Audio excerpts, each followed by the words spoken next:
ఈ రోజే డౌన్లోడ్ చేయండి. మీ ఫేవరెట్ షోస్ చూడండి. ఇప్పుడు అక్కడ ఒక నాటకం వేస్తాము. ఆ నాటకాన్ని నేనే రాయించాను.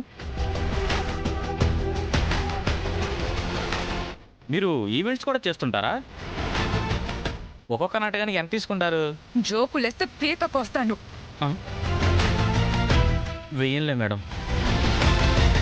నువ్వు వాళ్ళకి తెలుసు కదా, నువ్వైతేనే ఆ రఘురాం రామలక్ష్మి నమ్ముతారు.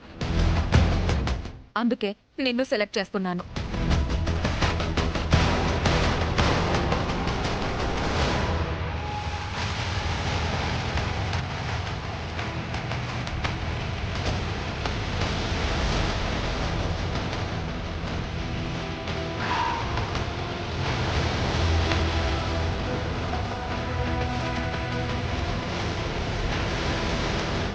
ఓం నమ శివాయ.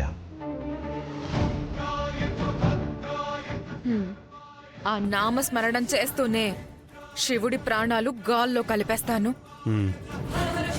ఓ అలా వచ్చావా? దేవుడితో ఆటలాడుతున్నారు, చూసుకోండి.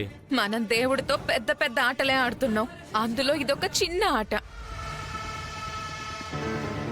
అయినా అవన్నీ దేవుడున్నాడని నమ్మేవాళ్ళకి. మనం చూసేది ఆ దేవుడు వెనకున్న నిధుల కోసమే. నువ్వు ఆ రఘురాంని కలవాలి, ఎలాగైనా సరే ఆ రామలక్ష్మి చేత ఈ నాటకంలో శివుడి పాత్ర నువ్వే వేయించాలి. ఆ తర్వాత జరిగేదంతా నేను చూసుకుంటాను. మేడం, కథేంటో కొంచెం చెప్తారా? వాళ్ళు అడిగితే చెప్పాలి కదా. అందులో రాక్షసులు శివుడి కోసం తపస్సు చేస్తారు.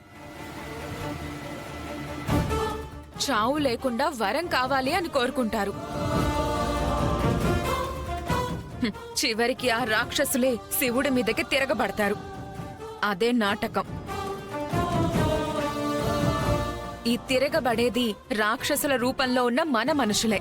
శివుడి వేషంలో ఉన్న రామలక్ష్మిని అక్కడే కత్తులతో పొడిచి చంపేస్తారు. చూసే వాళ్ళందరూ నాటకమే అనుకుంటారు. రామలక్ష్మి చచ్చిపోతుంది.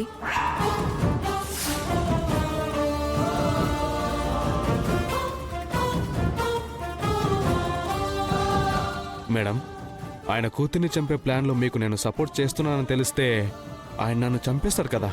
రేయ్, ఆయన కూతుర్ని చంపేది ఈ నాటకంలో. ఆయనకి ఎవ్వరి మీద అనుమానం రాదు. నాటకం వేస్తూ చచ్చిపోయింది అనుకుంటారు, అంతే. ప్లాన్ చేసి మర్డర్ చేసినట్టు ఉండదు. అలా రాశాను ఈ నాటకాన్ని. కాబట్టి నువ్వు రఘురాంని ఎలా కలవాలి, ఆ రామలక్ష్మిని ఎలా ఒప్పించాలి, అదంతా నేను చెప్తాను. నీ మీద ఎవ్వరికీ అనుమానం రాదు, ఓకేనా? సరే మేడం. మీరిస్తున్న డబ్బుకి ఆశ పడిపోయి నేనేదో కమిట్ అవుతున్నాను, కానీ ఆ తర్వాత మీరే నన్ను కాపాడాలి. కానీ తేడా వస్తే మీ పేరే చెప్పేస్తాను, అది కూడా చూసుకోండి. తేడా రాదు. నువ్వు ముందు నేను చెప్పింది చెయ్యి. సరే, పదండి వెళ్దాం. రాజు, అందరం వెళ్ళడానికి వీల్లేదు. మేం ముగ్గురం ఎట్టి పరిస్థితుల్లోనూ ఆ రామలక్ష్మి కంట పడకూడదు. రాజు, నువ్వు మాత్రమే వెళ్ళు.